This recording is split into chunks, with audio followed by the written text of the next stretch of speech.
जय हिंद दोस्तों, आज हम टीएन मेंटोर चैनल में आपका स्वागत है। आज हम सीडीपी के बहुत ही मोस्ट इम्पॉर्टेंट क्वेश्चन करेंगे जो इससे पहले हम लोगों ने 220 क्वेश्चन तक कर लिया था। हम लोगों ने टॉप 500 तक का टारगेट रखा था जिसमें हम लोगों ने 220 क्वेश्चन तक कर लिए हैं।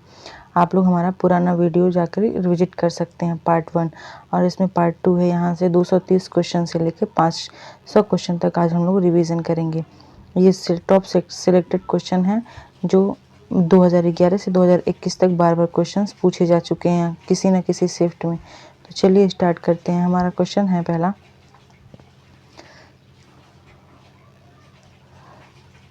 समस्या समाधान का अंतिम चरण क्या होता है। 230वां क्वेश्चन है कि समस्या समाधान का अंतिम चरण क्या होता है।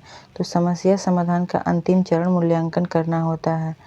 अगला हमारा प्रश्न है 231वां, निर्णय लेना किससे जुड़ा होता है। तो निर्णय लेना सोच से जुड़ा होता है। अगला हमारा प्रश्न है कि अधिगम शैली किसे कहते हैं। अधिगम शैली सीखने का एक तरीका होता है जिसे हम अधिगम शैली कहते हैं। अगला हमारा प्रश्न है कि शुद्ध दृश्य अधिगमकर्ता कैसे सीखता है। तो दृश्य अधिगमकर्ता चित्र या चार्ट के द्वारा सीखता है। अगला हमारा प्रश्न है कि श्रव्य जो अधिगमकर्ता होता है वह कैसे सीखता है। तो वह सुनकर सीखता है।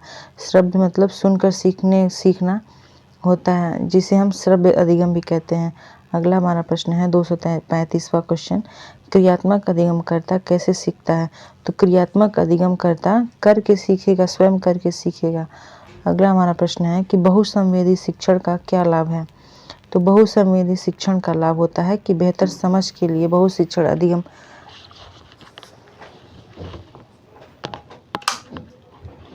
अधिगम कराया जाता है। अगला हमारा टॉपिक है, अगला हमारा पॉइंट है 237, समावेशी कक्षा में शिक्षक की भूमिका कैसी होनी चाहिए। तो समावेशी कक्षा में शिक्षक की भूमिका सुविधादाता के रूप में होनी चाहिए। अगला हमारा पॉइंट है कि अनुकूलन का क्या अर्थ होता है। अनुकूलन का मतलब होता है कि परिवर्तन करना। अगला हमारा प्रश्न है कि 239वां, विभेदीकरण का क्या अर्थ है। तो विभेदीकरण का अर्थ है कि भिन्न आवश्यकताओं के अनुसार विभेदीकरण किया जाता है। अगला हमारा पॉइंट है कि धीमे सीखने वालों के लिए क्या उपयोगी है। तो धीमे सीखने वालों के लिए पुनरावृत्ति जरूरी है, क्योंकि जो बच्चे धीरे धीरे सीखते हैं उन्हें बार बार रिवाइज करवाया जाता है ताकि वो उसमें परिपक्व हो जाएं।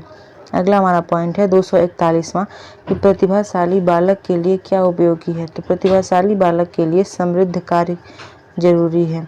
प्रतिभाशाली बच्चे किसी भी काम को करने में बहुत जल्दी सीखते हैं और उसमें अपनी जो सृजनात्मकता, जो क्रिएटिविटी उनका माइंड होता है उससे वो बेहतर ही करते हैं। अगला हमारा पॉइंट है 242वां प्रश्न है हमारा, कि सीखने में खेल का क्या महत्व है। तो सीखने में खेल का एक बहुत ही ऊंचा स्थान है, क्योंकि बच्चे खेल खेल में बहुत ही अच्छा सीखते हैं और वे अपने अधिगम के लिए उनके सीखने में खेल बहुत ही महत्वपूर्ण है। अगला हमारा पॉइंट है कि 243वां क्वेश्चन, गतिविधि आधारित शिक्षण किस पर बल देता है। तो गतिविधि आधारित शिक्षण सक्रिय सहभागिता पर बल देता है, क्योंकि जब हम साथ साथ किसी भी चीज़ को सीखते हैं तो हमारी जो अंदर की जो भावनाएं होती हैं, एक दूसरे के प्रति सहानुभूति की और एक दूसरे के साथ मिलजुल कर किसी चीज़ को सीखने में, तो बच्चे बहुत ही जल्दी सीखते हैं एक दूसरे का सहयोग करके। अगला हमारा पॉइंट है 244वां, परियोजना विधि का क्या लाभ है। तो परियोजना विधि का लाभ है व्यवहारिक ज्ञान को बढ़ाना। परियोजना विधि का लाभ होता है कि व्यवहारिक ज्ञान को बढ़ाना। 245वां क्वेश्चन हमारा है, सहयोगात्मक अधिगम का क्या अर्थ है। तो सहयोगात्मक अधिगम का अर्थ होता है कि समूह में सीखना। जब बच्चा समूह में सीखता है तो उसे सहयोगात्मक अधिगम कहते हैं। अगला हमारा पॉइंट है 246वां प्रश्न, कि सहकारी अधिगम का क्या लाभ है। तो सहकारी अधिगम का लाभ है कि सामाजिक कौशल को बढ़ाना। जब बच्चे साथ साथ सहयोग के साथ सीखेंगे, समूह में सीखेंगे, तो उनमें सामाजिक कौशल का विकास होगा। अगला हमारा पॉइंट है कि 247वां, प्रतिस्पर्धा का प्रभाव कैसा होता है। तो प्रतिस्पर्धा का प्रभाव मिश्रित होता है, इसमें सामाजिक भी होता है और बच्चे इसमें सीखते भी हैं। अगला हमारा पॉइंट है 248वां प्रश्न है कि कक्षा चर्चा का उद्देश्य क्या है। तो कक्षा चर्चा का उद्देश्य होता है कि विचारों का विकास करना। अगला हमारा पॉइंट है 249वां, प्रश्नोत्तर विधि का क्या लाभ है। तो प्रश्नोत्तर विधि का लाभ होता है कि सोच को उकसाना। क्लास में जब टीचर कुछ पढ़ाता है तो टीचर बच्चों को उससे रिलेटेड क्वेश्चन पूछता है या फिर उन्हें पूछने के लिए उत्साहित करता है। इस प्रश्नोत्तर विधि से बच्चों की सोच को विकसित किया जाता है कि बच्चे के बोध ज्ञान कितना कंप्लीट हुआ, कितना विकास हुआ। तो सोच को उकसाना होता है प्रश्नोत्तर विधि का मतलब। इससे ये लाभ होता है कि बच्चे की जो माइंड होती है वो ज़्यादा शार्प बनता है प्रश्नों को बार बार पूछने से। हमारा 250वां क्वेश्चन है 250वां क्वेश्चन कि शिक्षण उद्देश्यों के प्रकार कौन कौन से हैं। तो शिक्षण उद्देश्यों के प्रकार ज्ञान, कौशल और भाव होता है। 291वां क्वेश्चन है कि ब्लूम की टेक्सोनॉमी के कितने स्तर हैं। तो ब्लूम के टेक्सोनॉमी के 6 स्तर हैं।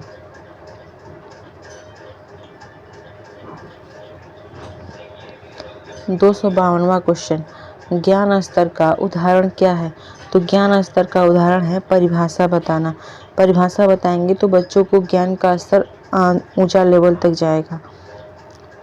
अगला हमारा प्रश्न है कि समझ स्तर का उदाहरण क्या है। तो समझ स्तर का उदाहरण व्याख्या करना होता है। जब हम किसी चीज़ की व्याख्या करते हैं या उसके बारे में खुल के बताते हैं, एक लाइन बाय लाइन बच्चों को बताते हैं, तो उनसे उनका समझ विकसित होता है और वो चीज़ों को जानने लगते हैं। 254वां क्वेश्चन है कि अनुप्रयोग स्तर का उदाहरण क्या है। अनुप्रयोग का जो उदाहरण स्तर है वो प्रयोग करना होता है। 255वां क्वेश्चन है कि विश्लेषण स्तर का उदाहरण क्या है। तो विश्लेषण स्तर का उदाहरण होता है कि तुलना करना। किसी चीज़ों में हम जब तुलना करते हैं तो वहाँ पे विश्लेषण स्तर का उदाहरण होता है। 256वां संश्लेषण स्तर का उदाहरण क्या है। तो संश्लेषण स्तर का उदाहरण रचना करना होता है, क्रिएटिविटी से होता है। 257वां क्वेश्चन है कि मूल्यांकन स्तर का उदाहरण क्या है। तो मूल्यांकन स्तर का उदाहरण होता है निर्णय लेना। जब हम किसी चीज़ में तुलना करेंगे, उसमें रचनात्मक दृष्टि करेंगे, संश्लेषण करेंगे, तो हम उसके बाद से हम मूल्यांकन करते हैं। तो मूल्यांकन जब करने के बाद से ही हम निर्णय ले पाते हैं कि कौन सी चीज़ें सही हैं और कौन किससे अच्छा है। 298 क्वेश्चन है 98वां क्वेश्चन है कि शिक्षण अधिगम जो शिक्षण सहायक सामग्री है का चयन किस पर आधारित होता है। तो शिक्षण जो सहायक सामग्री है इसका चयन उद्देश्यों पर आधारित होता है कि क्लास में किस चीज़ों की आवश्यकता है जिससे बच्चे उस जल्दी से अधिगम कर पाएँ और उनकी समझ और सोच विकसित हो पाए। हमारा अगला प्रश्न है कि कक्षा प्रबंधन का उद्देश्य क्या है। तो कक्षा प्रबंधन का उद्देश्य है कि सकारात्मक वातावरण को विकसित करना, जिससे बच्चों के मन में जब सकारात्मक माहौल रहेगा तो बच्चे जल्दी से सीखेंगे और ज़्यादा चीज़ों को ऑब्जर्व करेंगे। 260वां क्वेश्चन है कि समय प्रबंधन क्यों आवश्यक है। समय प्रबंधन इसलिए आवश्यक है क्योंकि प्रभावी शिक्षण हेतु जब हम समय प्रबंधन किए रहेंगे, समय से बच्चों को इस सब्जेक्ट का इतने टाइम तक बच्चों को प्रबंधन शिक्षण अधिगम कराया जाएगा, इस सब्जेक्ट को इस टाइम में करवाया जाएगा। इससे समय जब प्रबंधन रहता है तो जो हम बच्चों को कुछ भी सिखाते हैं तो वो शिक्षण अधिगम बहुत ही प्रभावी होता है। 261वां है कि अनुशासन का सकारात्मक तरीका क्या है। तो अनुशासन का सकारात्मक तरीका नियम सहित सहमति से है। अगला हमारा प्रश्न है कि दंड का विकल्प क्या है। तो दंड का विकल्प हमेशा परामर्श होता है। ये नहीं कि दंड का मतलब ये हो गया कि बच्चों को किसी भी चीज़ों से दंडित किया जाए, प्रताड़ित किया जाए, उसे क्लास के सामने उसे बेइज्जत किया जाए। दंड का मतलब होता है कि परामर्श करके बच्चों को उनकी गलतियों का एहसास कराया जाए और उनको सहयोग किया जाए, उनकी जो भी परेशानी हो उसको दूर किया जाता है शिक्षक द्वारा। अगला हमारा प्रश्न है कि व्यवहार समस्या का समाधान कैसे होता है। तो व्यवहार समस्या का समाधान सहानुभूति से होता है। अगला हमारा प्रश्न है कि परामर्श का उद्देश्य क्या है। तो परामर्श का उद्देश्य मार्गदर्शन से है।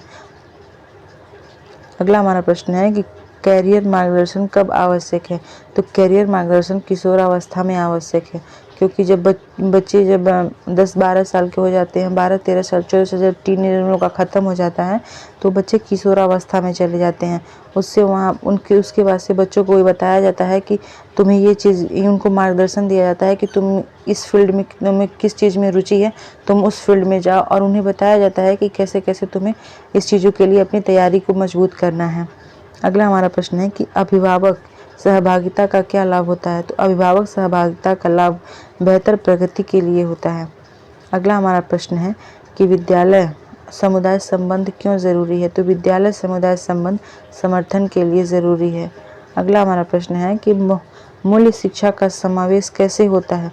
तो मूल्य शिक्षा का समावेश आचरण से होता है। अगला हमारा प्रश्न है कि नैतिकता का विकास किससे जुड़ा है? तो नैतिकता का विकास उदाहरणों से जुड़ा है। अगला हमारा प्रश्न है कि आईसीटी के साधन का उदाहरण क्या है? तो आईसीटी के साधन का उदाहरण स्मार्ट बोर्ड है। अगला हमारा प्रश्न है कि ऑनलाइन आकलन का लाभ क्या है? तो ऑनलाइन आकलन का लाभ होता है त्वरित प्रक्रिया, क्योंकि जब हम किसी भी चीज़ों को ऑनलाइन खोजते हैं तो वहाँ पे हमें तुरंत उसकी प्रतिक्रिया मिलती है और उसके बारे में हम जानकारी इकट्ठा करके हम अपनी अधिगम में उसको ऑब्जर्व कर लेते हैं। अगला हमारा प्रश्न है कि फीडबैक का उद्देश्य क्या है? तो फीडबैक का उद्देश्य सुधार करना होता है। किसी चीज़ को हम करते हैं, जैसे सूक्ष्म शिक्षण होता है, तो हम जब क्लास में सूक्ष्म शिक्षण करते हैं तो उसमें फीडबैक मिलता है कि हम क्लास में कैसे पढ़ाया गया है, उसकी कमियों को देखा जाता है, अब कमियों को बताया जाता है, तो उस कमियों पे काम करके उसमें सुधार करके आगे प्लान में हम उसको सुधार करके अच्छे से प्लानिंग करते हैं और उसका आकलन करवाते हैं और अधिगम करते हैं। अगला हमारा प्रश्न है कि आत्म मूल्यांकन का क्या लाभ है? आत्म मूल्यांकन का लाभ होता है जागरूकता से। अगला हमारा प्रश्न है कि सहकर्मी मूल्यांकन का क्या लाभ है? तो सहकर्मी मूल्यांकन का लाभ दृष्टिकोण विस्तार होता है। अगला हमारा प्रश्न है कि समेकित शिक्षा का क्या अर्थ है? तो समेकित शिक्षा का अर्थ सामान्य कक्षा में शिक्षा होता है। ये मोस्ट इम्पॉर्टेंट क्वेश्चन 500 है, आप लोग इसको बार बार रिवाइज कर लीजिएगा। सीडीपी इससे बाहर आप लोगों को एक भी क्वेश्चन नहीं देखने को मिलेगा। ये 2011 से लेके 2021 तक के पीवाईक्यू पे बेस्ड है। अगला हमारा प्रश्न है कि 276वां प्रश्न है कि समावेशी शिक्षा का आधार क्या है? तो समावेशी शिक्षा का आधार सामान्य अवसर है। समावेशी कक्षा में सभी बच्चों को समान अवसर दिया जाता है, चाहे प्रतिभाशाली हो बच्चा या फिर विशिष्ट बालक हो। अगला हमारा प्रश्न है कि विशेष शिक्षा की आवश्यकता क्यों पड़ती है? तो विशेष शिक्षा की आवश्यकता विशिष्ट जरूरतों के लिए किया जाता है, विशिष्ट बालकों के लिए किया, जैसे जो विकलांग बच्चे होते हैं उन्हें विशिष्ट बालक की श्रेणी में रखा जाता है। अगला हमारा प्रश्न है कि आईईपी का पूरा नाम क्या है? तो आईईपी का पूरा नाम इंडिविजुअलाइज्ड एजुकेशन प्रोग्राम है। ये क्वेश्चन बहुत ही इम्पोर्टेंट है, आप लोग इसे एक बार नोट डाउन कर लीजिएगा, क्योंकि एग्ज़ाम में फुल फॉर्म पूछ ही लेता है किसी न किसी का। अगला हमारा प्रश्न है कि आईईपी का मुख्य उद्देश्य क्या है? तो आईईपी का जो मुख्य उद्देश्य है यह व्यक्तिगत लक्ष्य है। अगला प्रश्न है कि सीखने की अक्षमता का उदाहरण क्या है? तो सीखने की अक्षमता का उदाहरण डिस्लेक्सिया है। अगला हमारा प्रश्न है कि एडीएचडी किससे जुड़ा है? तो एडीएचडी जो है ये ध्यान की कमी से जुड़ा है। इसमें बच्चा बहुत ही हाइपर रहता है और वो बहुत ही जल्दी जल्दी प्रतिक्रिया करता है, वो उनका ध्यान एक जगह केंद्रित नहीं होता है, इसलिए यहाँ पे ध्यान की कमी से है एडीएचडी का। अगला हमारा प्रश्न है कि ऑटिज्म किस प्रकार की अवस्था है? तो ऑटिज्म विकासात्मक अवस्था है। इसमें बच्चों का वो शारीरिक विकास तो हो जाता है लेकिन मानसिक विकास नहीं होता है। वो अलग अलग रहना पसंद करते हैं, एकांत में रहना पसंद करते हैं, वो समाज से बहुत ही भिन्न रहते हैं, वो समाज में आना नहीं चाहते हैं। ऑटिज्म का मुख्य यही होता है। तो ये विकासात्मक इससे ये अवस्था होती है ऑटिज्म की। अगला हमारा प्रश्न है कि सीखने में सहयोग कौन देता है? तो सीखने में सहयोग शिक्षक और सहपाठी सहयोग देते हैं। अगला हमारा प्रश्न है कि सकारात्मक सुदृढ़ीकरण का उदाहरण क्या है? तो सकारात्मक सुदृढ़ीकरण का जो उदाहरण है वह प्रशंसा है, क्योंकि जब हम कोई भी चीज़ को बच्चा जब कुछ करता है तो उसकी हम प्रशंसा करते हैं, उसको इनकरेज करते हैं, तो वो अच्छा करता है, वो अधिगम अच्छा करने लगता है। अगला हमारा प्रश्न है कि नकारात्मक सुदृढ़ीकरण का उदाहरण क्या है। तो नकारात्मक सुदृढ़ीकरण का अर्थ है कि अप्रिय वस्तुओं को हटाना। अगला हमारा प्रश्न है व्यवहार संशोधन किस पर आधारित है। तो व्यवहार संशोधन पुनर्बलन पर आधारित है। अगला हमारा प्रश्न है कि कक्षा नियम कैसे बनने चाहिए। तो कक्षा नियम सहभागिता से बनना चाहिए। अगला हमारा प्रश्न है कि सीखने का वातावरण कैसा हो। तो सीखने का वातावरण होता है वह सुरक्षित होना चाहिए। अगला हमारा प्रश्न है कि त्रुटि सुधार का सर्वोत्तम तरीका क्या है। तो त्रुटि सुधार का सर्वोत्तम जो तरीका है वह रचनात्मक होना चाहिए, जिससे बच्चों को ये न लगे कि उनसे वो गलती हो गई है तो वो बहुत बड़ा गलती कर दिए हैं। उन्हें ये लगना चाहिए कि अधिगम में जो भी गलतियां हुई हैं उससे उन्हें अलग ही कुछ सीखने को मिला है और वो उसमें सुधार करके बेहतर चीज़ें सीख सकते हैं। अगला हमारा प्रश्न है कि सीखने में भाषा की बाधा को कैसे दूर किया जा सकता है। तो सीखने में जो भाषा की बाधा दूर किया जाता है वह सरल भाषा से दूर किया जा सकता है। अगला हमारा प्रश्न है कि मातृभाषा का क्या लाभ है। तो मातृभाषा का लाभ बेहतर समझ है, क्योंकि जब हम मातृभाषा में बच्चों को शुरुआत में अधिगम कराएंगे तो बच्चे बहुत ही जल्दी ऑब्जर्व कर लेंगे, क्योंकि बच्चे शुरू में अपने माता पिता या उसी माहौल से आए रहते हैं, जिससे बच्चे सेकेंडरी लैंग्वेज नहीं सीख पाते हैं। तो इसलिए उन्हें फर्स्ट लैंग्वेज में यानी मातृभाषा में ही उन्हें शिक्षा देने की व्यवस्था की जाती है। अगला हमारा प्रश्न है कि बहुभाषी कक्षा में शिक्षक को क्या करना चाहिए। बहुभाषी कक्षा में शिक्षक को लचीला दृष्टिकोण अपनाना चाहिए। अगला हमारा प्रश्न है कि पाठ की शुरुआत कैसे करना चाहिए। तो पाठ की शुरुआत पूर्व ज्ञान से करना चाहिए। पहले बच्चों को उनकी पूर्व ज्ञान है, जैसे पिछला ज्ञान है, उनसे रिलेटेड उनसे क्वेश्चन पूछना चाहिए। उसके बाद से पाठ की शुरुआत किया जाता है। जैसे बच्चे कभी भी अटक जाते हैं, जो अगले टॉपिक से प्रश्न पूछा जाता है तो बच्चे अटक जाते हैं, तो वहाँ पे हम अगला अपना पाठ की शुरुआत किया जाता है। अगला हमारा प्रश्न है कि समापन का उद्देश्य क्या है। तो समापन का उद्देश्य पुनरावृत्ति से है। अगला हमारा प्रश्न है कि गृह कार्य का उद्देश्य क्या है। तो गृह कार्य का उद्देश्य अभ्यास करना है, अभ्यास कराना है। जब बच्चे स्कूल में अपना करते हैं, स्कूल वर्क करते हैं और घर पे उन्हें वही चीज़ें दी जाती है होमवर्क के गृह कार्य के रूप में, कि बच्चा वहाँ अपने घर पे इस चीज़ों को अभ्यास करेगा, जिससे उनके अधिगम में ज़्यादा सहायता मिलेगी। अगला हमारा प्रश्न है कि अत्यधिक गृह कार्य का क्या प्रभाव पड़ता है। तो अत्यधिक गृह कार्य का प्रभाव नकारात्मक पड़ता है। अगला हमारा प्रश्न है कि सीखने की प्रेरणा कैसे बढ़ाई जा सकती है। तो सीखने की प्रेरणा सफल अनुभव से बनाया जा सकता है।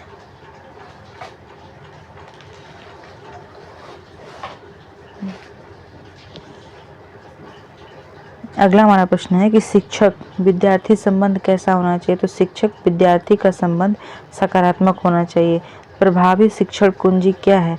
तो प्रभावी शिक्षण कुंजी है ये बाल केंद्रित होना चाहिए। सीखने की प्रेरणा का मुख्य स्रोत क्या है।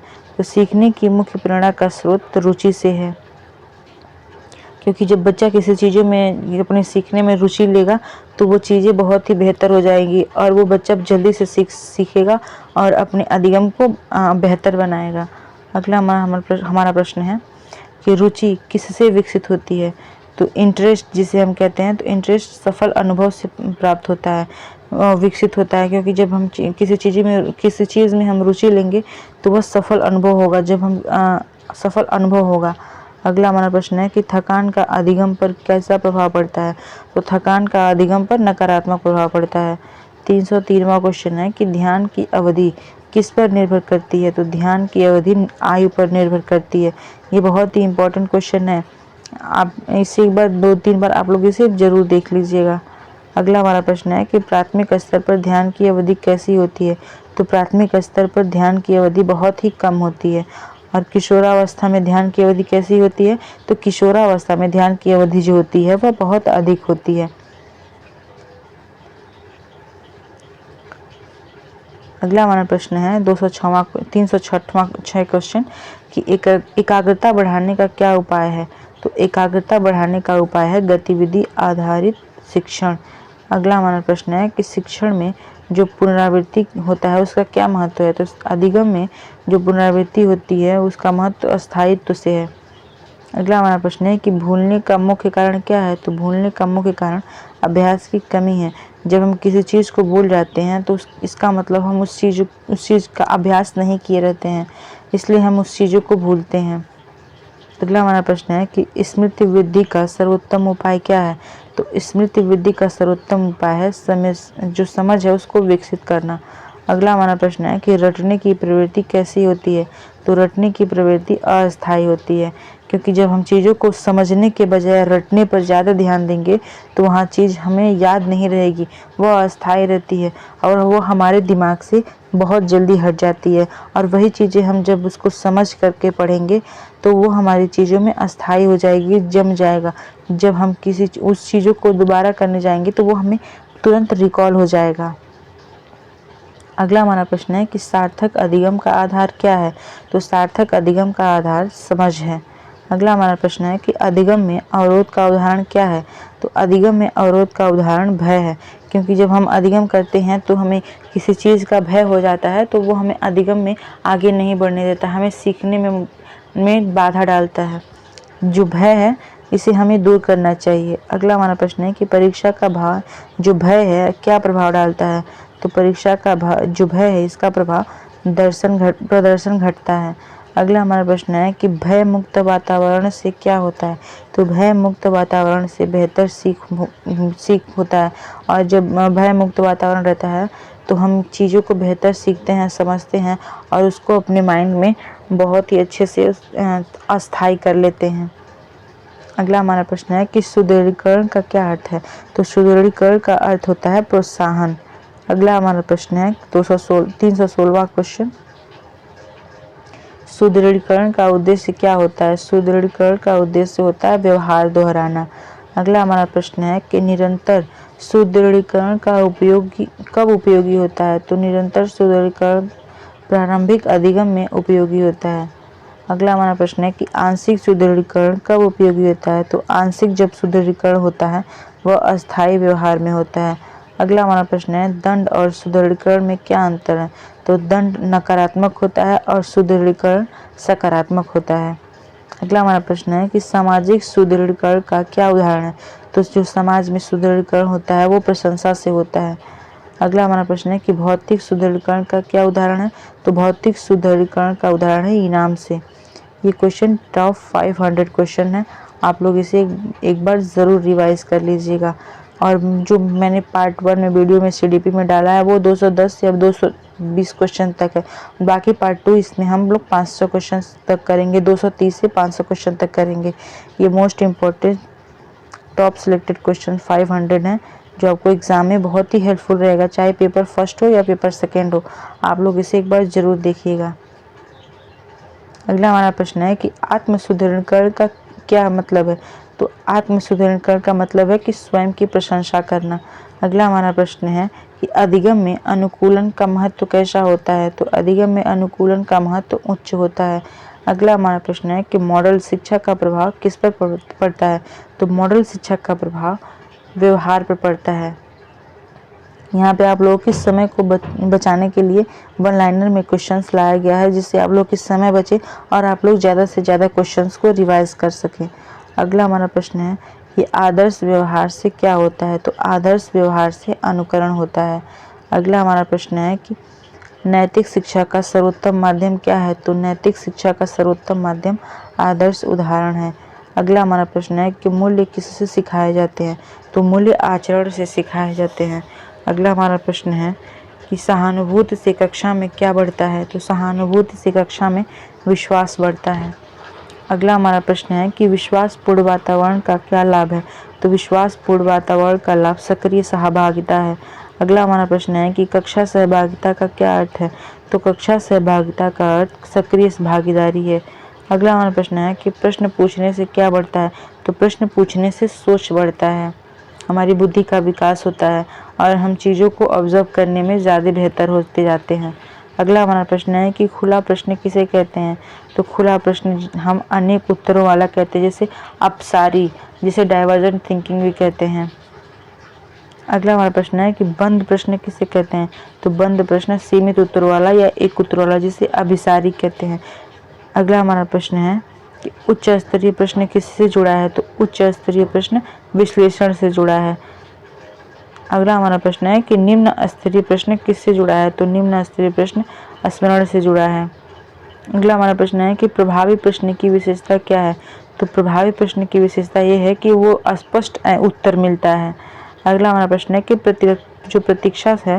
प्रतीक्षा समय क्यों ज़रूरी है? तो प्रतीक्षा समय सोचने हेतु ज़रूरी है, क्योंकि बच्चों से जब हम क्वेश्चन पूछेंगे तो थोड़ा समय इंतज़ार किया जाता है ताकि बच्चा उस प्रश्न का उत्तर सोचे और उसका सही जवाब दे।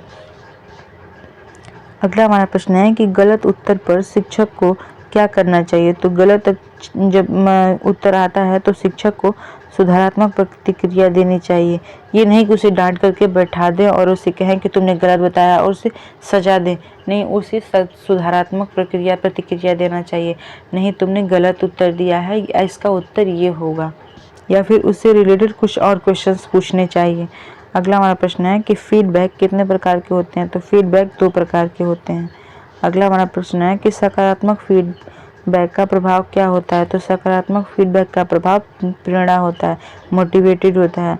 अगला हमारा प्रश्न है कि नकारात्मक फीडबैक का प्रभाव क्या होता है? तो नकारात्मक फीडबैक का प्रभाव हतोत्साहित करना होता है।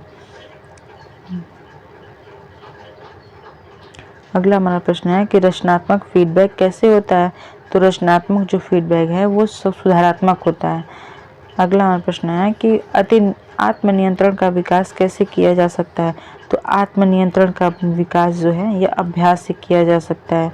अगला हमारा प्रश्न है कि भावनात्मक संतुलन का क्या लाभ है? तो भावनात्मक संतुलन का लाभ बेहतर निर्णय लेना है। अगला हमारा प्रश्न है कि कक्षा प्रबंधन का क्या आधार है? तो कक्षा प्रबंधन का आधार स्पष्ट नियम से है। अगला हमारा प्रश्न है कि नियम कैसे होना चाहिए? तो नियम सरल व सीमित होने चाहिए और लचीले होने चाहिए ताकि बच्चों पर बर्डन और बोझ न डाले।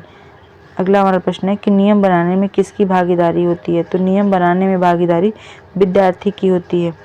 अगला हमारा प्रश्न है कि दिनचर्या का लाभ किस पर पड़ता है? तो दिनचर्या का लाभ अनुशासन पर पड़ता है। अगला हमारा प्रश्न है कि समय पर कार्य करने से क्या बढ़ता है? तो समय से कार्य करने पर जिम्मेदारी बढ़ती है। अगला हमारा प्रश्न है कि समूह कार्य का क्या लाभ है? तो समूह कार्य का लाभ सहयोग है। अगला हमारा प्रश्न है कि समूह कार्य में शिक्षक की भूमिका कैसी होती है? तो समूह कार्य में शिक्षक की भूमिका एक होती है, मार्गदर्शक के रूप में होती है। अगला हमारा प्रश्न है कि सहकारी अधिगम में मूल्य क्या बढ़ाते हैं? तो सहकारी अधिगम में मूल्य सामाजिकता को बढ़ाते हैं। अगला हमारा प्रश्न है कि विविधता का सम्मान क्यों करना चाहिए? विविधता का सम्मान इसलिए करना चाहिए क्योंकि उसमें समावेशन होता है, उसमें सभी चीज़ों का समावेशन होता है, सामान्य और विशिष्ट बालकों का। अगला हमारा प्रश्न है कि समावेशी कक्षा का वातावरण कैसा होना चाहिए? तो समावेशी कक्षा का वातावरण स्वीकारात्मक होना चाहिए। अगला हमारा प्रश्न है कि विशेष बच्चों के लिए क्या आवश्यक है? तो विशेष बच्चों के लिए अनुकूलन आवश्यक है। अगला हमारा प्रश्न है कि पाठ्यक्रम अनुकूलन का क्या अर्थ है? तो पाठ्यक्रम अनुकूलन का अर्थ होना चाहिए लचीलापन होता है। अगला हमारा प्रश्न है कि मूल्यांकन में अनुकूलन का उदाहरण क्या है? तो मूल्यांकन में अनुकूलन का उदाहरण अधिक समय देना है। अगला हमारा प्रश्न है कि शिक्षण में लचीलापन क्यों आवश्यक है? तो शिक्षण में लचीलापन विविध आवश्यकताओं की पूर्ति के लिए आवश्यक है। अगला हमारा प्रश्न है कि समावेशी शिक्षा का क्या लाभ है? तो समावेशी शिक्षा का लाभ सभी की भागीदारी से है। अगला हमारा प्रश्न है कि सीखने की अक्षमता का मुख्य लक्षण क्या है? तो सीखने की अक्षमता का मुख्य लक्षण जो है शैक्षणिक कठिनाइयाँ होती है। अगला हमारा प्रश्न है डिस्लेक्सिया किससे जुड़ा है? तो डिस्लेक्सिया यह पढ़ने से जुड़ा है, पठन से, और डिस्ग्राफिया जो है यह लेखन से संबंधित है। इसमें बच्चा लिख नहीं पाता और डिस्लेक्सिया में बच्चा पढ़ नहीं पाता। ये दोनों ही मोस्ट इम्पॉर्टेंट क्वेश्चन हैं।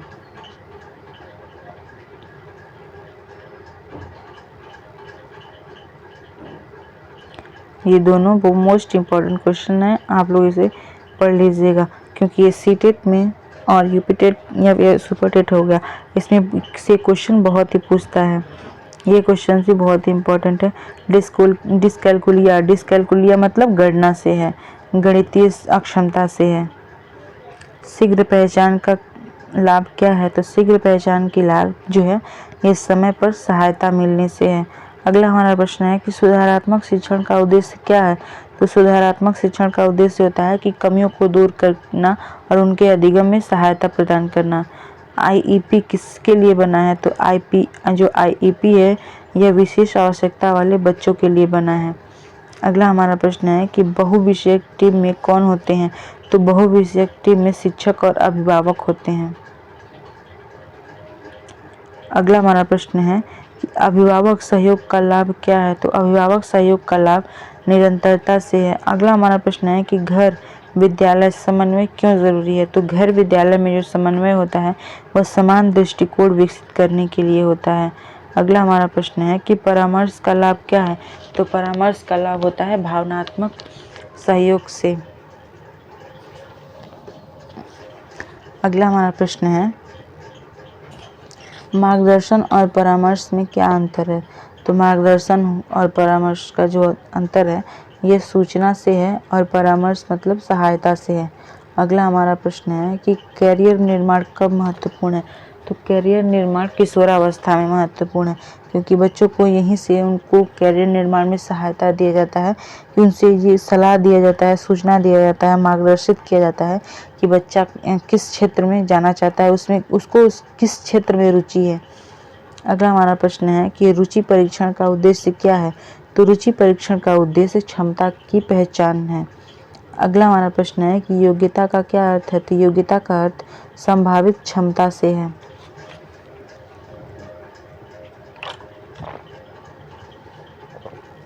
अगला हमारा प्रश्न है कि उपलब्धि का अर्थ क्या है?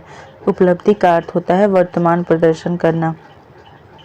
अगला हमारा प्रश्न है योग्यता और उपलब्धि में किसका अंतर है? तो योग्यता और उपलब्धि में भविष्य और वर्तमान का अंतर होता है। योग्यता भविष्य के लिए होती है और उपलब्धि जो होती है वर्तमान में अर्जित की जाती है। अगला हमारा प्रश्न है कि बुद्धि परीक्षण का उद्देश्य क्या है? तो बुद्धि परीक्षण का उद्देश्य मानसिक क्षमता की पहचान करना है। अगला हमारा प्रश्न है कि मानकीकृत परीक्षण की विशेषता क्या है? तो मानकीकृत परीक्षण की विशेषता विश्वसनीयता है। अगला हमारा प्रश्न है कि परीक्षण में वस्तुनिष्ठता क्यों जरूरी है? तो परीक्षण में वस्तुनिष्ठता निष्पक्षता के लिए जरूरी है ताकि किसी में भी भेदभाव न हो। अगला हमारा प्रश्न है कि मूल्यांकन में पक्षपात से क्या होता है? तो मूल्यांकन में पक्षपात से गलत निष्कर्ष निकल जाता है। अगला हमारा प्रश्न है कि सतत मूल्यांकन का क्या लाभ है? तो सतत मूल्यांकन का जो लाभ होता है वो निरंतर सुधार उसमें किया जा सकता है। जब हम सतत मूल्यांकन करते हैं, हमेशा मूल्यांकन करते रहते हैं हर महीने हर हफ्ते में, तो उससे सुधार निरंतर सुधार होता है तो उससे उसी टाइम में सुधारा जा सकता है। अगला हमारा प्रश्न है कि सहपाठी मूल्यांकन से क्या विकसित होता है? तो सहपाठी मूल्यांकन से आलोचनात्मक सोच विकसित होता है। अगला हमारा प्रश्न है कि पोर्टफोलियो मूल्यांकन क्या है? तो पोर्टफोलियो मूल्यांकन कार्य का संग्रह है जिसमें पोर्टफोलियो में बच्चे का साल भर का ब्यौरा रिकॉर्ड किया जाता है, इसे पोर्टफोलियो कहते हैं। अगला हमारा प्रश्न है कि परियोजना आधारित मूल्यांकन का क्या लाभ है? तो परियोजना आधारित जो मूल्यांकन है उसका लाभ व्यवहारिकता से है। अगला हमारा प्रश्न है कि आत्म मूल्यांकन से क्या बढ़ता है? तो आत्म मूल्यांकन से जिम्मेदारी बढ़ती है। अगला हमारा प्रश्न है कि ग्रेडिंग का उद्देश्य क्या है? तो ग्रेडिंग का सरल उद्देश्य जो होता है वह सरल रिपोर्टिंग से है। अगला हमारा प्रश्न है कि परीक्षा सुधार का लक्ष्य क्या है? तो परीक्षा सुधार का लक्ष्य सीख सुधार से है। अगला हमारा प्रश्न है कि अधिगम परिणाम किसे कहते हैं? तो अधिगम जो परिणाम है वो अपेक्षित दक्षता को कहते हैं।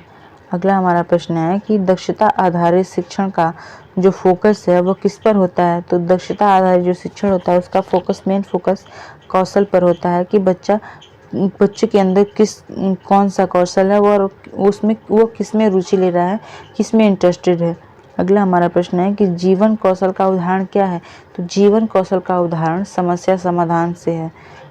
कोई भी समस्या आप लोगों के जीवन में आती है तो आप अपने जो समस्या समाधान निकालते हैं उससे जीवन का कौशल का उदाहरण है। अगला हमारा प्रश्न है कि संचार कौशल का क्या महत्व है? तो संचार कौशल का महत्व है, संचार कौशल ये तो हम अपनी अभिव्यक्ति करते हैं संचार के माध्यम से, चाहे लिख करके किसी भी तरह का पोस्ट करके या फिर हम अपनी वीडियो बना करके उसमें अभिव्यक्ति करते हैं, इसलिए संचार कौशल से बहुत ही महत्वपूर्ण होता है। अगला हमारा प्रश्न है कि आलोचनात्मक सोच का क्या अर्थ है? तो आलोचनात्मक सोच का अर्थ है तर्कसंगत विश्लेषण करना। अगला हमारा प्रश्न है कि रचनात्मक सोच का क्या अर्थ है? तो रचनात्मक सोच में नवीन विचार प्रकट किए जाते हैं। अगला हमारा प्रश्न है कि सहयोगात्मक शिक्षण से क्या बढ़ता है? तो सहयोगात्मक शिक्षण से टीम वर्क बढ़ता है। अगला हमारा प्रश्न है कि नेतृत्व कौशल कैसे विकसित होता है? तो नेतृत्व कौशल अवसरों से विकसित होता है। अगला हमारा प्रश्न है कि नैतिक साहस का क्या अर्थ है? तो नैतिक साहस का अर्थ सही के लिए खड़ा होना है। अगला हमारा प्रश्न है कि शिक्षा का सामाजिक उद्देश्य क्या है? तो शिक्षा का जो सामाजिक उद्देश्य है यह उत्तरदायी नागरिक बनाना। बच्चों को जब हम समाज के बारे में पढ़ाएंगे सिखाएंगे तो वो समाज का एक बेहतर उत्तरदायी नागरिक बनेगा, किसी भी चीज़ के लिए वो आवाज़ उठाएगा। अगला हमारा प्रश्न है कि 21वीं सदी के कौशल कितने माने जाते हैं? तो 21वीं सदी के कौशल 4 माने जाते हैं। अगला हमारा प्रश्न है कि प्रभावी शिक्षण की पहचान क्या है? तो प्रभावी शिक्षण की पहचान जीवन उपयोगिता है। अगला हमारा प्रश्न है कि सीखने में आत्म प्रेरणा का क्या अर्थ है? तो सीखने में आत्म प्रेरणा का अर्थ है कि स्वयं से प्रेरित होना, अपने आप को रोल मॉडल मानना, जिससे हम सीखने में आत्म प्रेरणा कर पाते हैं। अगला हमारा प्रश्न है कि आत्म प्रेरित बालक कैसा होता है? तो आत्म प्रेरित जो बालक होता है वह स्वतंत्र रूप से सीखने वाला होता है, उस पर किसी भी चीज़ तरह का दबाव बर्डन नहीं होता है। अगला हमारा प्रश्न है कि जिज्ञासा किस अधिगम का आधार है? तो जिज्ञासा जो है वह खोज अधिगम का आधार है। अगला हमारा प्रश्न है कि समस्या आधारित अधिगम किस पर बल देता है? तो समस्या आधारित जो अधिगम होता है वह वास्तविक समस्या पर बल देता है। अगला हमारा प्रश्न है कि अनुभव आधारित अधिगम किससे जुड़ा है? तो अनुभव आधारित जो अधिगम है वह स्वयं करके सीखने से जुड़ा है। अगला हमारा प्रश्न है कि अधिगम में प्रतिबिंबन का क्या अर्थ है? तो अधिगम में जो प्रतिबिंबन होता है वह सोचकर सीखना होता है। अगला हमारा प्रश्न है कि मेटाकॉग्निशन का क्या अर्थ है? तो मेटाकॉग्निशन का अर्थ होता है सोच के बारे में सोचना, सोच के बारे में सोचना। ये क्वेश्चंस बहुत ही मोस्ट इम्पॉर्टेंट क्वेश्चन है। ये 2022 में ये क्वेश्चन पूछा था और 2022 में सीटेट में भी ये क्वेश्चन पूछा जा चुका है। अगला हमारा प्रश्न है कि आत्मनिगरानी का क्या लाभ होता है? तो आत्मनिगरानी का लाभ स्व सुधार से होता है। मेटाकॉग्निशन आप लोग एक बार और इसको समझ लीजिए। मेटाकॉग्निशन मतलब होता है कि सोच के बारे में सोचना। जैसे हम लोग कोई चीज़ हम सोचते हैं कि इस काम को ऐसे करना है, तो फिर हम उसमें फिर एक बार और सोचते हैं कि ये काम करने के बाद से अगर ये काम इससे बिगड़ सकता है तो इसको हम दूसरा रास्ता कैसे अपनाएंगे और इससे बाहर कैसे निकलेंगे। तो वही होता है कि जब हम फिर दोबारा उसी चीज़ों को एक बार और सोचते हैं और उससे निष्कर्ष निकालते हैं, यही होता है कि सोच के बारे में सोचना।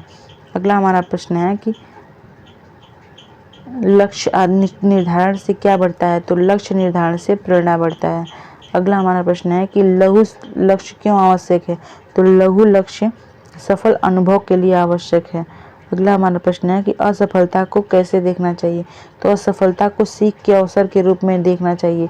ये नहीं कि हम उससे डिमोटिवेटेड हो जाएं, हम तो असफल हो गए अब हम अधिगम नहीं करेंगे, हम या फिर कोई चीज़ों को नहीं सीखेंगे, क्रिएटिविटी नहीं करेंगे। नहीं, उसको अपने सीख के अवसर के रूप में जो असफल हो जाता है उससे सीख लेना चाहिए कि आगे हम क्या चीज़ करेंगे, कि हम पिछली बार हमने ये नहीं किया तो इस बार हम ये सब करेंगे तो हम जरूर सफलता प्राप्त करेंगे। अगला हमारा प्रश्न है कि प्रयास की सराहना क्यों आवश्यक है? तो प्रयास की सराहना इसमें अस्थायी प्रेरणा बनाने के लिए आवश्यक है। इससे अस्थायी प्रेरणा बनती है, इसलिए प्रयास की सराहना आवश्यक है। जब हम प्रयास करते हैं तो दूसरे हमारी प्रयास की सराहना करते हैं तो वो चीज़ें हमें अस्थायी प्रेरणा, हमें मोटिवेटेड करती है ताकि हम आगे और भी अच्छे से कर पाएँ। प्रशंसा कैसी होनी चाहिए? तो प्रशंसा विशिष्ट होनी चाहिए, नकारात्मक नहीं होनी चाहिए, सकारात्मक होनी चाहिए। तुलना का प्रभाव कैसा होता है? तुलना का प्रभाव नकारात्मक होता है। तुलना नहीं किया जाता है दो चीज़ों में, और जब हम वहाँ पे दो चीज़ों में जब तुलना कर देंगे तो वहाँ पे नकारात्मक प्रभाव पड़ता है। अगला हमारा प्रश्न है कि व्यक्तिगत जो प्रगति है, प्रगति पर बल क्यों दिया जाता है? तो व्यक्तिगत प्रगति पर आत्मविश्वास के लिए बल दिया जाता है। अगला हमारा प्रश्न है कि सीखने में तनाव का न्यूनतम स्तर कैसा है? तो सीखने में तनाव का न्यूनतम स्तर उपयोगी होता है। अगला हमारा प्रश्न है कि अत्यधिक तनाव का क्या प्रभाव पड़ता है? तो अत्यधिक तनाव का प्रभाव प्रदर्शन घटाता है। जब हम अत्यधिक तनाव में रहेंगे, मेंटली डिप्रेस्ड रहेंगे तो हम अपना प्रदर्शन नहीं कर पाएंगे। अगला हमारा प्रश्न है कि भावनात्मक सुरक्षा का क्या अर्थ है? तो भावनात्मक सुरक्षा का अर्थ स्वीकृति के अनुभव है। अगला हमारा प्रश्न है कि सुरक्षित कक्षा वातावरण से क्या होता है? तो सुरक्षित कक्षा का वातावरण सक्रिय सहभागिता से होता है। अगला हमारा प्रश्न है कि कक्षा में सम्मान क्यों ज़रूरी है? तो कक्षा में सम्मान आत्मसम्मान के लिए ज़रूरी है। अगला हमारा प्रश्न है कि सकारात्मक भाषा का प्रभाव कैसा होता है? तो सकारात्मक भाषा का प्रभाव प्रेरक होता है। जब हम किसी से सकारात्मक भाषा बोलेंगे तो उसको हम मोटिवेटेड करेंगे, जिससे हम वहाँ उसको सकारात्मक देंगे भाषा बोलते हैं तो उसको प्रेरणा मिलती है। अगला हमारा प्रश्न है कि लेबलिंग का प्रभाव कैसा है? तो लेबलिंग का प्रभाव हानिकारक है। आप बच्चों को लेबल नहीं कर सकते हैं कि बच्चा इस लेवल का है, वहाँ पे हानिकारक प्रभाव पड़ता है बच्चों के अधिगम में। अगला हमारा प्रश्न है कि अपेक्षाओं का प्रभाव किस पर पड़ता है? तो अपेक्षाओं का प्रभाव प्रदर्शन पर पड़ता है। अगला हमारा प्रश्न है कि पिग्मेलियन प्रभाव किससे जुड़ा है? तो पिग्मेलियन प्रभाव जो है यह उच्च अपेक्षा से जुड़ा है।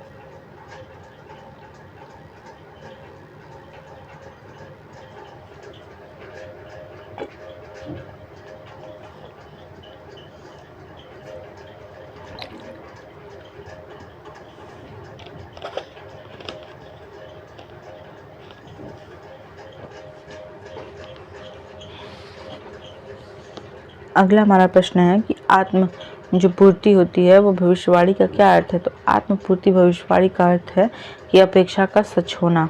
अगला हमारा प्रश्न है कि सीखने में हास्य का प्रभाव क्या है? तो सीखने में हास्य का प्रभाव तनाव को कम करना है।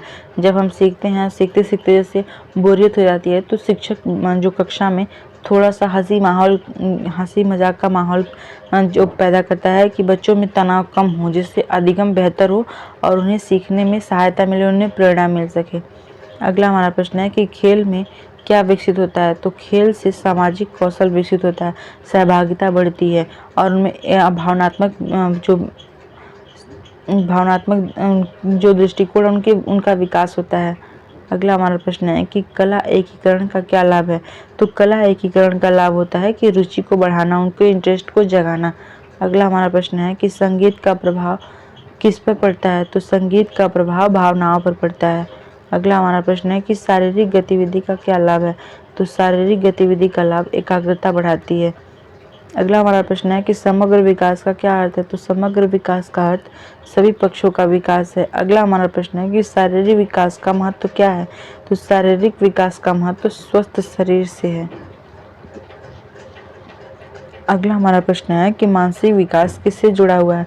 तो जो हमारा मानसिक विकास है यह सोच से जुड़ा हुआ है। अगला हमारा प्रश्न है कि सामाजिक विकास किससे जुड़ा हुआ है? तो सामाजिक विकास सहयोग से जुड़ा हुआ है। अगला हमारा प्रश्न है कि भावनात्मक विकास का लक्ष्य क्या है? तो भावनात्मक विकास का लक्ष्य संतुलन करने से है। अगला हमारा प्रश्न है कि नैतिक विकास का लक्ष्य क्या है? तो नैतिक विकास का लक्ष्य जो होता है वो सही और गलत में अंतर किया जा सकता है, उससे समझ से है नैतिक विकास का। अगला हमारा प्रश्न है कि आध्यात्मिक विकास का क्या अर्थ है? तो आध्यात्मिक विकास का अर्थ आत्मिक विकास से है।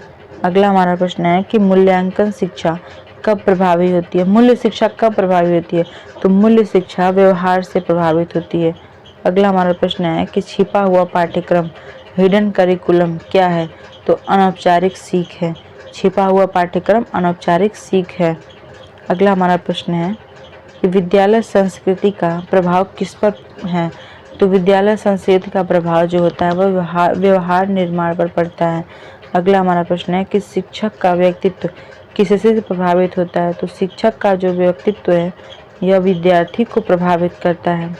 अगला हमारा प्रश्न है कि रोल मॉडल का क्या अर्थ है? तो रोल मॉडल का अर्थ होता है आदर्श उदाहरण। अगला हमारा प्रश्न है कि नेतृत्व की लोकतांत्रिक शैली कैसी होती है? तो नेतृत्व की लोकतांत्रिक शैली सहभागी होती है। अगला हमारा प्रश्न है कि अधिनायकवादी शैली का क्या प्रभाव है? तो अधिनायकवादी शैली का प्रभाव दबाव है। अगला हमारा प्रश्न है कि उदार शैली का प्रभाव क्या है? उदार शैली का प्रभाव स्वतंत्रता से है।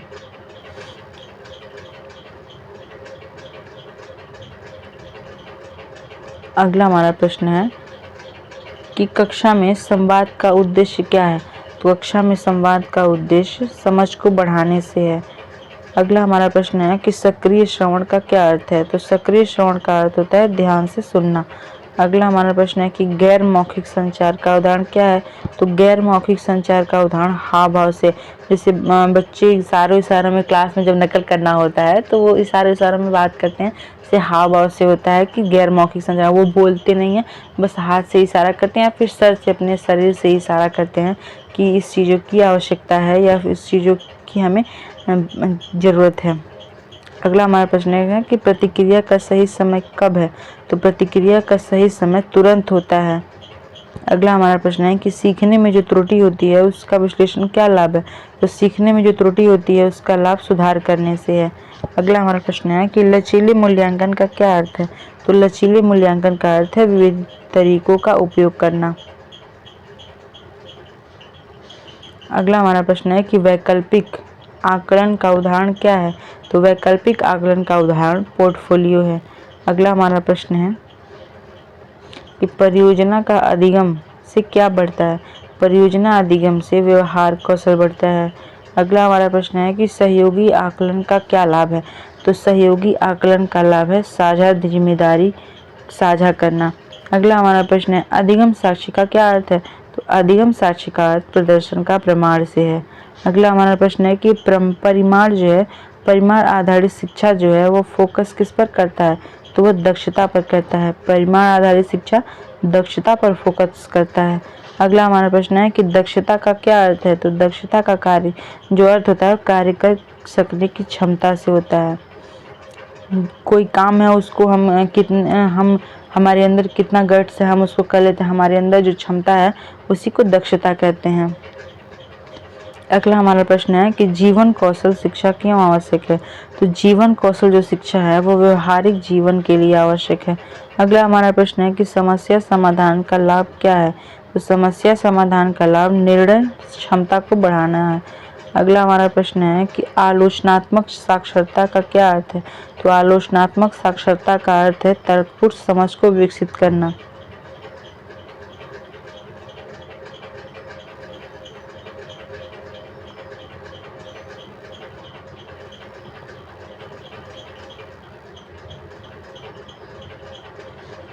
अगला हमारा प्रश्न है कि डिजिटल साक्षरता का क्या अर्थ है?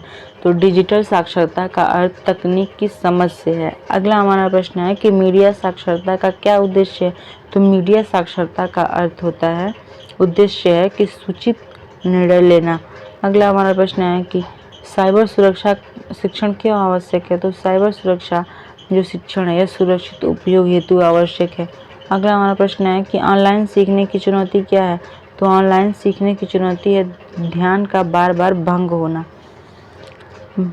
ऑनलाइन जब हम चीज़ों को सीखते हैं तो क्लास चलते समय किसी भी बहुत सारे नीचे स्क्रॉल आते हैं तो बच्चे अपने सीखने की जो ललक होती है, अधिगम होती है, उसको रोक देते हैं और बच्चों का ध्यान भटक जाता है उन चीज़ों को देखने में। अगला हमारा प्रश्न है कि मिश्रित जो अधिगम है इसका क्या अर्थ है? तो मिश्रित अधिगम का अर्थ है ऑनलाइन और ऑफलाइन का संगम। विद्यालय और ऑनलाइन से जो बच्चे पढ़ते हैं उसे मिश्रित अधिगम कहते हैं। अगला हमारा प्रश्न है कि फ्लिप्ड कक्षा का क्या अर्थ है? तो फ्लिप्ड कक्षा का अर्थ है घर पर सीखना और कक्षा में अभ्यास करना। बच्चे घर से सीख के आते हैं और कक्षा में अपने शिक्षक के सामने उस चीज़ों का अभ्यास करते हैं, जिससे बच्चों की समझ बेहतर होती है, उनकी जागरूकता बढ़ती है और वे मोटिवेटेड रहते हैं और वो चीज़ों को जल्दी ऑब्जर्व करते हैं, उन्हें 2 बार सीखने का मौका मिलता है। अगला हमारा प्रश्न है कि व्यक्तिगत अधिगम का क्या अर्थ है? तो व्यक्तिगत अधिगम का अर्थ होता है कि प्रत्येक व्यक्ति की आवश्यकता के अनुसार सीख। अगला हमारा प्रश्न है कि अनुकूली अधिगम क्या है? तो अनुकूलित जो अधिगम है यह डेटा आधारित सीख होती है। अगला हमारा प्रश्न है कि सार्वभौमिक डिज़ाइन यूडीएल का उद्देश्य क्या है? तो सार्वभौमिक जो डिज़ाइन है इसका उद्देश्य होता है सभी के लिए सीख सुनिश्चित करना। अगला हमारा प्रश्न है कि यूडीएल का पहला सिद्धांत क्या है? तो यूडीएल का पहला सिद्धांत है कि बहुप्रतिनिधित्व करना। अगला हमारा प्रश्न है कि सीखने में पहुंच का क्या अर्थ है? तो सीखने में पहुंच का अर्थ होता है समान अवसर। अगला हमारा प्रश्न है कि समावेशन का मूल सिद्धांत क्या है? तो समावेशन का मूल सिद्धांत स्वीकार्यता है। अगला हमारा प्रश्न है कि भिन्नता का सम्मान क्यों करना चाहिए? तो भिन्नता का सम्मान लोकतंत्रात्मक मूल्यों के लिए करना चाहिए। अगला हमारा प्रश्न है कि वैश्विक नागरिकता शिक्षा का उद्देश्य क्या है? तो वैश्विक नागरिकता शिक्षा का उद्देश्य जिम्मेदार नागरिक बनाना है। अगला हमारा प्रश्न है कि शिक्षा में समानता का क्या अर्थ है? तो शिक्षा में समानता का अर्थ न्याय संगत अवसर देना है। अगला हमारा प्रश्न है लिंग संवेदनशील शिक्षा का उद्देश्य क्या है? तो लिंग संवेदनशील शिक्षा का उद्देश्य समानता लाना। अगला हमारा प्रश्न है कि समानता और असमता में क्या अंतर है? तो समानता और समता में अंतर आवश्यकता अनुसार सहयोग का अंतर है। अगला हमारा प्रश्न है कि बहुसांस्कृतिक शिक्षा का क्या लाभ है?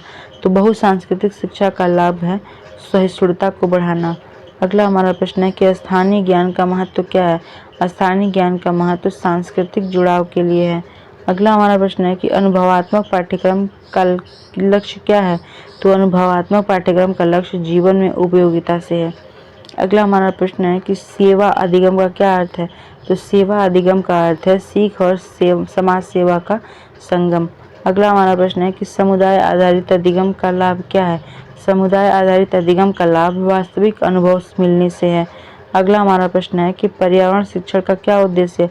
तो पर्यावरण शिक्षण का उद्देश्य जागरूकता बढ़ाना है, क्योंकि हम पर्यावरण के जब हम शिक्षण देते हैं तो बच्चे पर्यावरण के बारे में जानते हैं, प्रदूषण के बारे में जानते हैं, या फिर मिट्टी के बारे में जानते हैं, पौधों के बारे में जानते हैं, जीव जंतुओं के बारे में जानते हैं, और अपघटक के बारे में उनको जागरूकता मिलती है।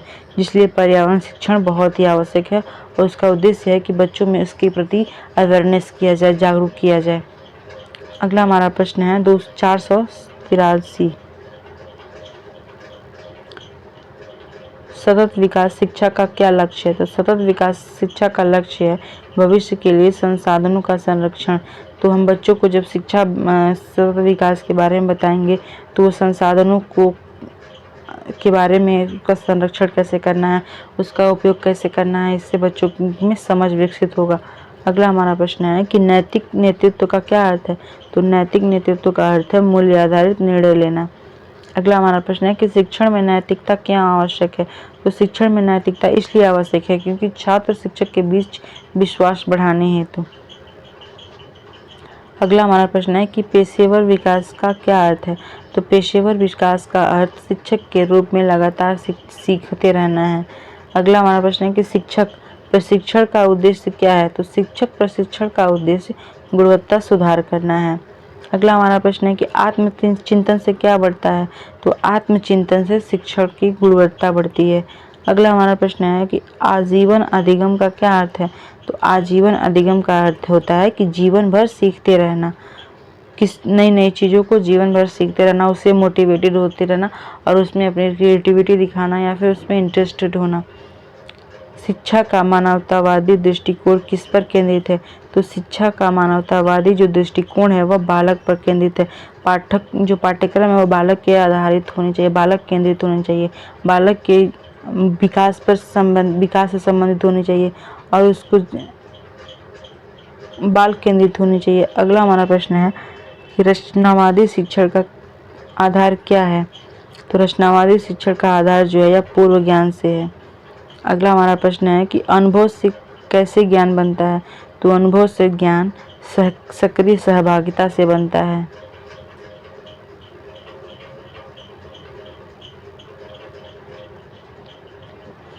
अगला हमारा प्रश्न है कि शिक्षक का आधुनिक रोल क्या है? तो शिक्षक का जो आधुनिक जो रोल है, योगदान है, वह सुविधादाता के रूप में है।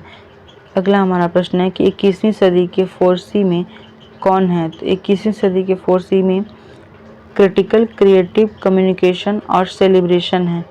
ये एक बहुत ही इम्पोर्टेंट क्वेश्चन है, आप लोग इसे एक बार नोट डाउन कर लीजिएगा। और ये टॉप 500 क्वेश्चन है जो 2011 से 2021 तक के PYQ से बेस्ड हैं और ये बहुत ही इम्पोर्टेंट है पेपर फर्स्ट और पेपर सेकंड के लिए। CDP के लिए आप लोग इसे एक से दो बार ज़रूर रिवाइज कर लीजिएगा। अगला हमारा प्रश्न है कि भविष्य की शिक्षा का फोकस किस पर है? तो भविष्य की जो शिक्षा का फोकस है उस पर कौशल विकास पर है। अगला हमारा प्रश्न है कि प्रभावी अधिगम की पहचान क्या है? तो जो प्रभावी अधिगम की पहचान है वह स्थानांतरण से है। अगला हमारा प्रश्न है कि अधिगम का अंतिम प्रमाण क्या है? तो अधिगम का जो अंतिम प्रमाण है वह व्यवहार परिवर्तन है। अगला हमारा प्रश्न है कि सीडीपी का केंद्रीय सिद्धांत क्या है? तो सीडीपी का जो केंद्रीय सिद्धांत जो है वह व्यक्तिगत विभिन्नता है। अगला हमारा प्रश्न है कि जिज्ञासा जो है किस अधिगम का मुख्य आधार है? तो जिज्ञासा जो है खोज अधिगम का मुख्य आधार है।